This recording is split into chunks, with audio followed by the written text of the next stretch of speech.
stand up and help me welcome Dr. Vonda Wright.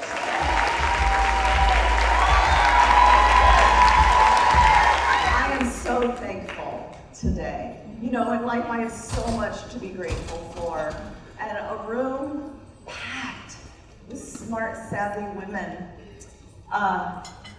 Listen, I'm a little verklempt. Is that a word? That was only on Saturday Night Live, maybe. I'm taken aback that you have traveled from all over the world. From Colombia, from Mexico, from Canada. We have hundreds of women from Central Florida who are my neighbors. Where are my neighbors? My neighbors. So I am thankful for you, and I too am thankful for the corporations that stood up behind us, because you know, Hillary Clinton wrote a book once that when I was young, I scoffed at, and it's because I didn't know. She wrote a book called It Takes a Village. And for us to change the narrative in this country of the way we want and deserve to be treated, it takes a village. It takes Advent Health for Women. It takes my unquestioning supporters in my alloy, who you're going to meet later. It takes my partners in longevity, Opt Health, and Sleep Solutions, and everyone you see out there. So they're here to help you. I'm also thankful that you are here. Listen, you may have heard me say this before, but this is more important data today than it's ever been. I want you to recognize the power in this room. We are the 51%. We are not the minority. We are 51% of the entire population, and you are powerful. And I'm tired of the narrative being written for us, whether it's in your doctor's offices, whether it's in your businesses, or whether it's in the national situation that we've just gone through. But you know what? We are not victims. We are the 51%. And we are going to galvanize today through aggressive networking. You're going to meet each other. And we are going to go out as an army of smart, savvy women to change the narrative in this country around menopause. What it means to be a midlife woman. This is the best time of my life. And if you have the privilege of meeting my best friend from residency, Dr. Rachel Rode, who's here today, she will tell you that we were young and sassy, but these are better times, right? Listen, we influence 85% of all consumer purchases. That is power, ladies. That is our food, that is our homes, that is our bank accounts, our cars, to the tune of $31.8 trillion. When we started Women's Health Conversations in 2013 in Pittsburgh, those of you from Pittsburgh will remember, with Lux Creative, who has created this amazing show for you today, we did it because I read somewhere that women make 80% of all the healthcare decisions in this country for themselves and everyone we touch. And yet I found day after day in my clinic that women didn't realize that. So we continue with this kind of event. Now, more important than ever, that menopause has come to the forefront, and midlife. It's just not the 40 years after we stop having children. It is really the majority of our life, right? But here's the myth in this country. How did we get here? There's a myth in this country that aging is an inevitable decline from the vitality of youth down a slippery slope to death, where we spend 20 years dying. That is what society will tell you, and at some point a light bulb goes off and we expire. Yeah, ladies, this is my conference, so I get to say it. That is bullshit.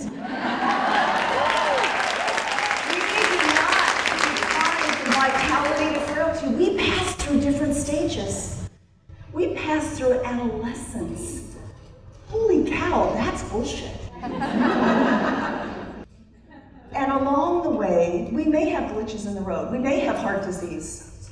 We may have have a variety of illnesses. We may have a really hard menopause. But I believe that by learning what you're going to learn today in the morning and this afternoon, the tools to build an unbreakable future that you can have, and be healthy, vital, active, joyful, long into the foreseeable future, and die quickly in your sleep like Queen Elizabeth, who saw the Prime Minister on Tuesday and just went to sleep on Thursday. If I get to choose, that's what I want to choose to do, because there is a myth, and unless we step in front of it, that's what it will be. So I have spent my entire career. This is a little bio slide. Someone asked me out there today, do you still see patients? Yeah, Mondays, Tuesdays, Thursdays, and I operate on Wednesdays. I'm a sports doctor, so I take care of elite athletes. That's me on the Pitt football team. I'm a stem cell researcher. I had a stem cell lab with some great researchers in my career. And I write books for the public because I have never believed that the 100 patients I see a week is enough talking to change the way we age in this country. So my mantra as an orthopedic surgeon is that by saving mobility, which for many people is just putting metal in bones, and yes, I still do that, but that's never been enough for me. By making you walk again, by making your shoulder work again so that you can work or live or hook your bra, for God's sake, right? Frozen shoulder.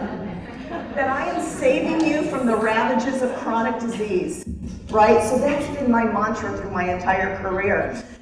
And I went along my career and I wrote books for the public, and at 40, when I had Isabella, that many of you met last night handing out little races, that, by the way, ladies, for the OBs in the room, thanks for saying this, that is a geriatric present. Did you know that's what it's called? Okay, so at 40, I was in the best shape of my life. I had just had a geriatric presidency. I was racing, doing triathlons, taking care of the University of Pitt football team, and all the things that you do to build a career. And then 47 happened. And I thought I was gonna die. Because I was in perimenopause. And I was waking up with night sweats that was like a rainforest. And I was sitting in meetings with perfectly nice people. And all of a sudden, I don't know where this racial thing came out of me. I'm like, why didn't they call me first? I don't know.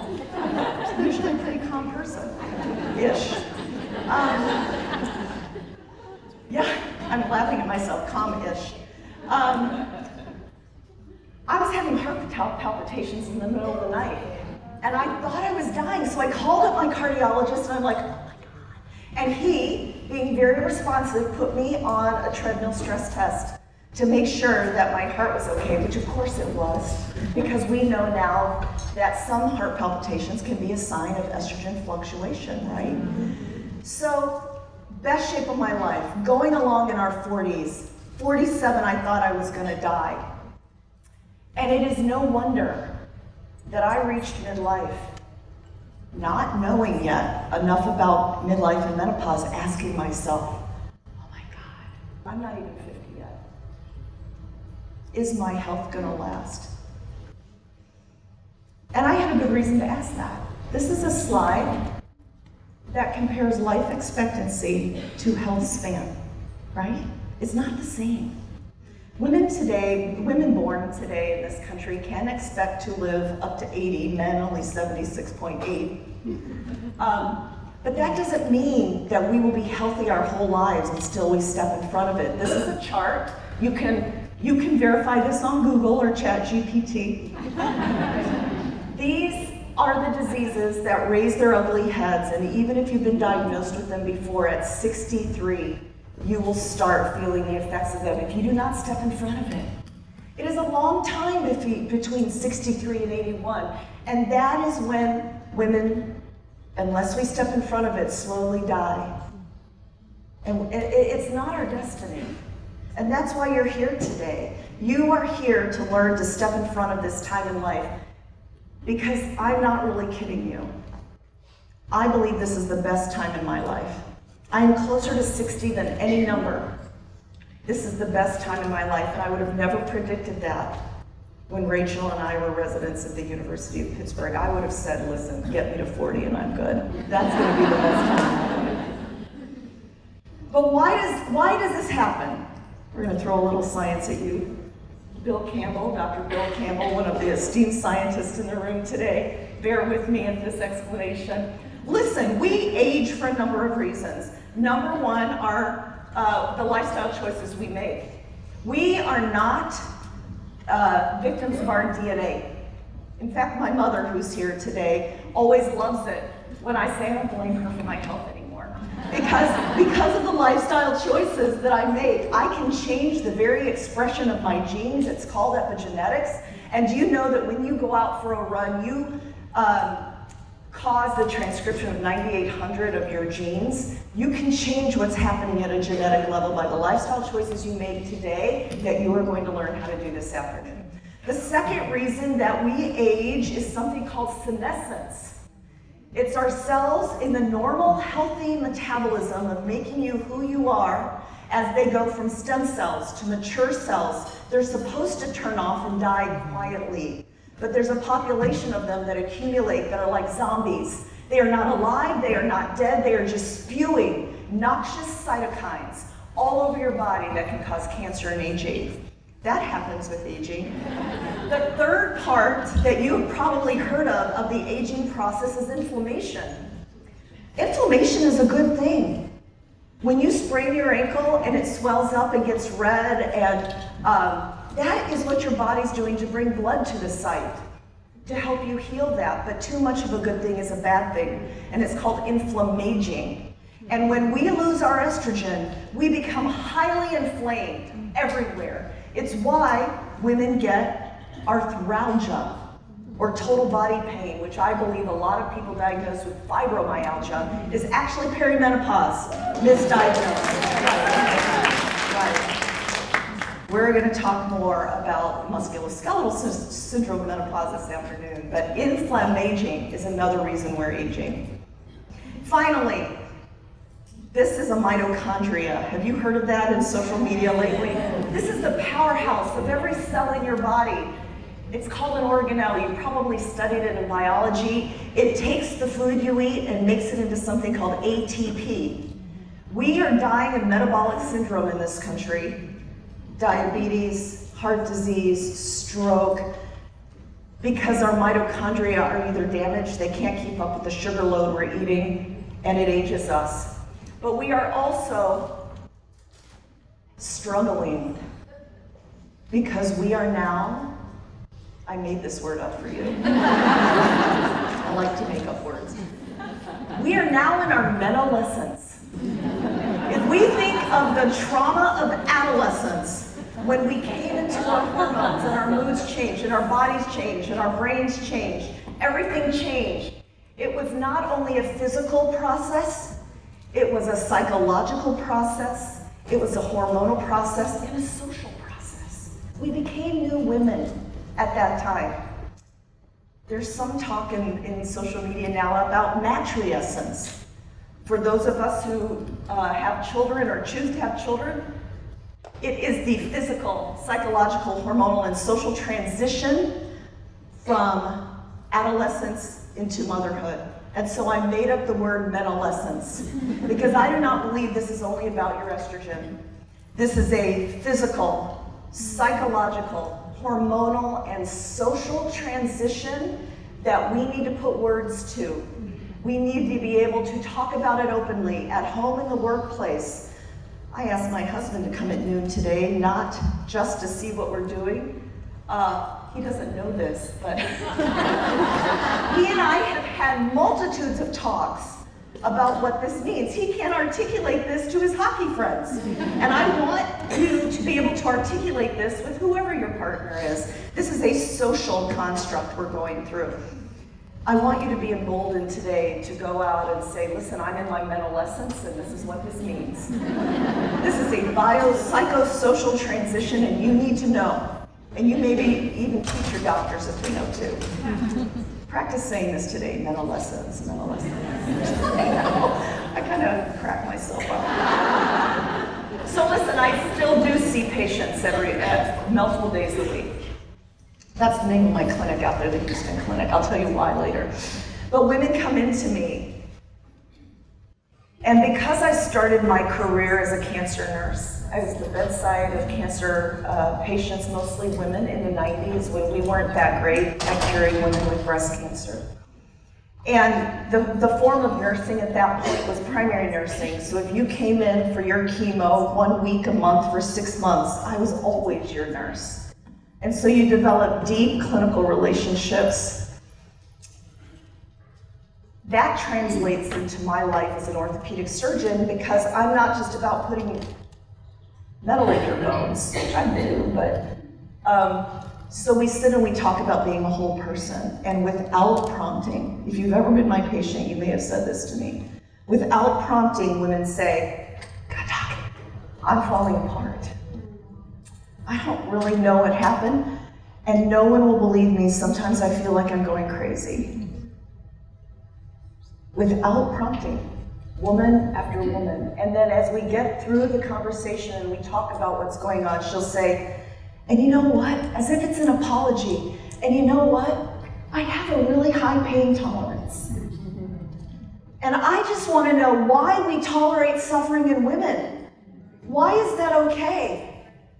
Why do we apologize for not being able to bear the pain that comes with midlife and losing our estrogen? We need to pivot that conversation, right? It is okay to acknowledge that we are in our meno-lescence and that this is hard, but that there are tools that you're learned today to come out of it.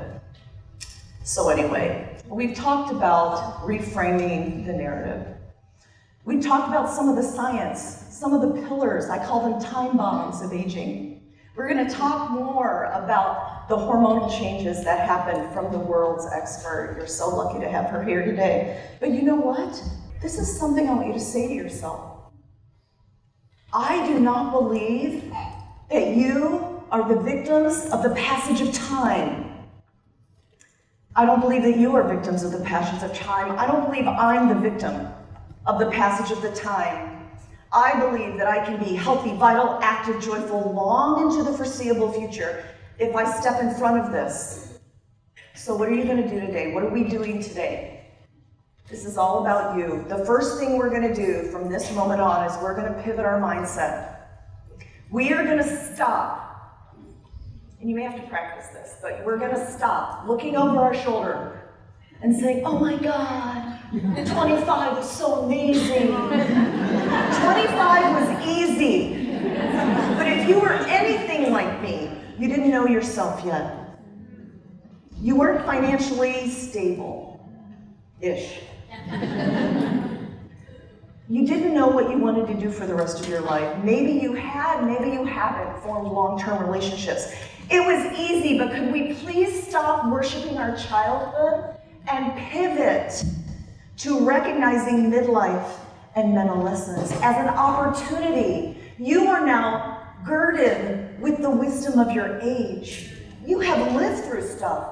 You have solved problems that women, whether you recognize it in yourself or not, have always done hard things. It's what we do. We do hard things. So let's pivot our mindset, number one. Number two today, this is a big step in your midlife and menopause literacy. You cannot go forward not knowing what's coming. And by the end of the day, you are going to be very equipped and motivated to continue learning.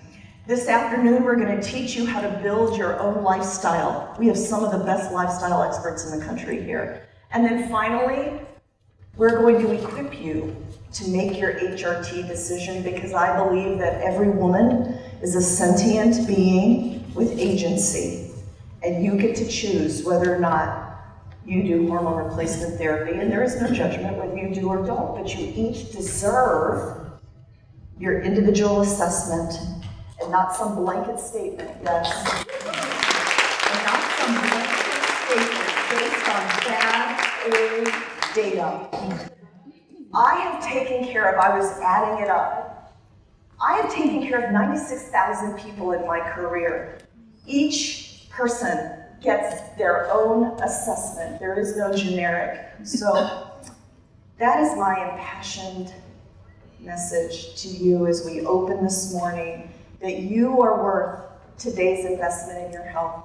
You are worth the daily investment of your health.